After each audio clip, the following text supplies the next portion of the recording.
Assalamualaikum warahmatullahi wabarakatuh. Waalaikumsalam warahmatullahi wabarakatuh. Ada Mbak, gimana kondisinya Mbak? Alhamdulillah baik-baik saja. Oh, baik-baik aja, alhamdulillah dong kalau gitu. Mbak, Ya, saya mau nanya nih Mbak. apa? Akhir-akhir ini saya lihat Mbak itu sering banget dicaci bahkan dibenci. Itu kenapa itu? Karena sudah terlalu sering berbohong.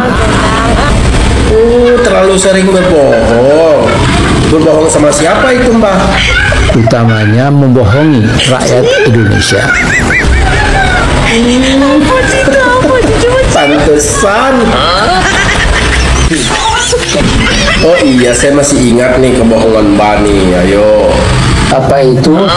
Waktu itu kan Mbak pernah ngomong mau jalan kaki dari Jogja Jakarta sampai Engklek. Saya tidak tahu menahu soal itu. Ini videonya nih. Saya akan jalan kaki Jakarta Jogja bolak-balik, kalau perlu sambil engklek. Tuh. Sampai sekarang belum ditempatin kan? Belum. Berarti itu bohong dong. Bohong. Ini mohon maaf nih, Mbak Islam kan? Saya ini orang Islam. Ya, salah satunya dalam ajaran Islam itu kan nggak boleh berbohong. Ya. Kalau Mbak nggak menepati janji itu berarti apa? Berbohong. Iya, itu berbohong namanya. Intinya kalau orang berbohong nggak dipercaya sama Rakyat. siapa yang suka berbohong? Saya.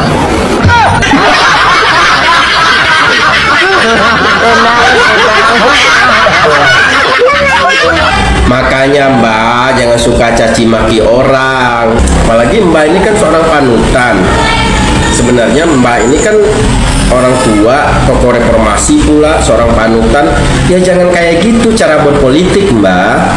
Makanya saya sering ngerjain Mbak itu ya karena ulah Mbak sendiri.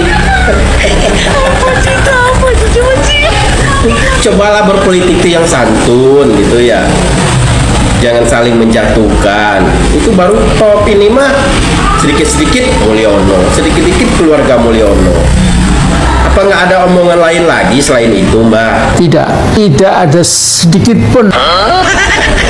Apakah Mbak benar-benar tersiksa karena keberadaan Pak Mulyono dan keluarganya itu? Sehingga setiap perkataan yang keluar dari mulut Mbak itu seolah-olah hanya keluarga Pak Jokowi gitu, Pak Mulyono, jadi nggak ada yang lain gitu. Ya, mohon maaf ini Mbak itu kan udah tua, udah bawa anak, jadi insaf lah, insaf. Ya, itu pesan saya Mbak. Pantas aja Mbak sering dikerjain sama netizen karena kelakuan Mbak sendiri. Oke? Ini parah. Assalamualaikum warahmatullahi wabarakatuh. Waalaikumsalam warahmatullahi wabarakatuh. Ada Mbak Sengkuni. Pasti nih mau cerita lagi nih, ya kan? Ya, Mau cerita tentang siapa? Saudara Jokowi. Oh, tentang Pak Jokowi. Silakan Mbak. Terasa dengan jelas bahwa borok-borok politik Jokowi memang harus kita bersihkan sebersih mungkin dari bumi Indonesia. Caranya Mbak? Cara membersihkannya gimana? Lewat proses dejokowisasi. Terus? Nah, Jokowi yang tidak punya ijazah SD dan SMP yang otentik ternyata mampu merobek-robek wajah demokrasi Indonesia. Apalagi? Juga kesuksesannya berbohong dan menganggap bangsa Indonesia sebodoh dirinya, tidak ada yang bisa mengingkari. Itulah saudara Jokowi. Udah puas? Nah, sekarang saya mau nanya sama Mbak. Gini Mbak, tadi kan Mbak sudah bicara banyak tuh mengenai Pak Jokowi. Nah sekarang saya mau nanya mengenai kebijakan Pak Jokowi tentang IKN.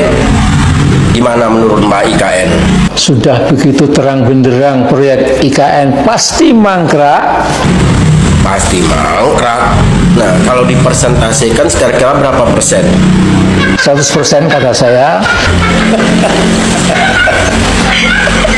Nah suatu saat kalau IKN udah selesai, Mbak disuruh tinggal di IKN, mau nggak? Semua tidak rela. Terus Mbak sekarang tinggal di mana? Di tengah hutan belantara. Oh di tengah hutan belantara. Di area mana itu Mbak? Di area perbukitan. Pantesan. Ada airnya nggak? Miskin air, kampungan.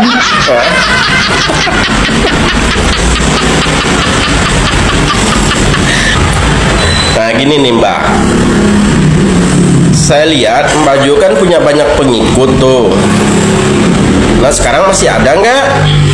Tinggal yang bodoh-bodoh. Tinggal yang bodoh-bodoh. Emang yang pinter-pinternya kemana Mbak?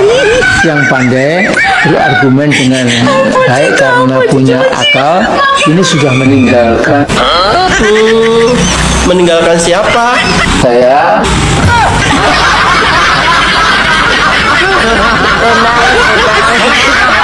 Kasihan ini orang. Dulu punya banyak pengikut, katanya sekarang udah pada ninggalin. Itu yang namanya sontoloyo.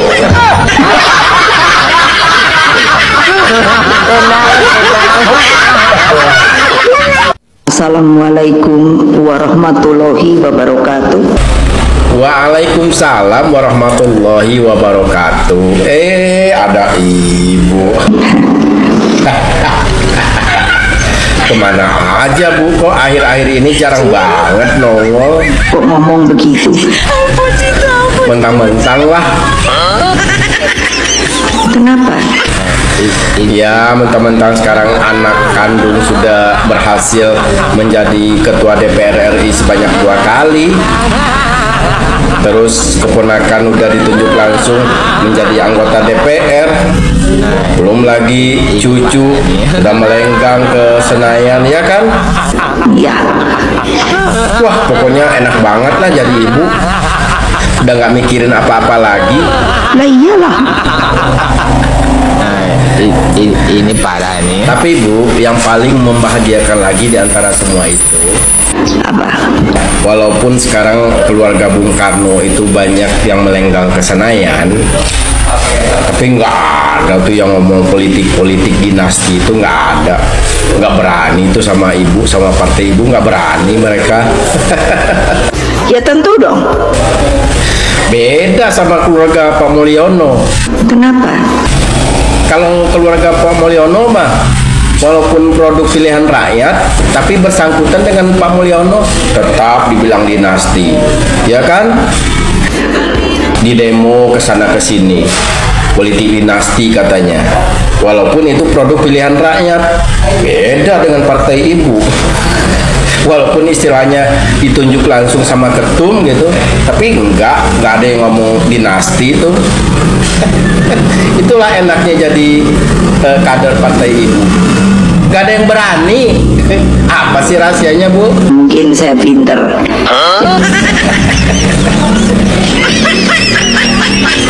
Bu, Ya, kalau bisa saya juga ditunjuk dong Bu jadi anggota DPR. Saya juga mau. kamu tuh siapa?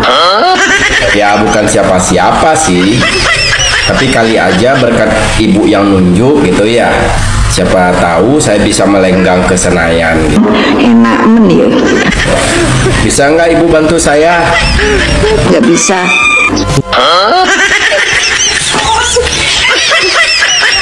Jadi benar nih ibu nggak bisa bantu saya untuk jadi anggota DPR gitu? No. Bisa? No and no.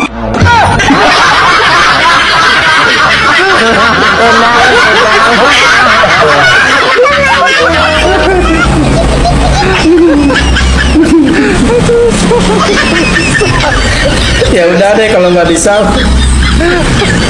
Saya jadi rakyat jelata aja deh. Ya sudah. No.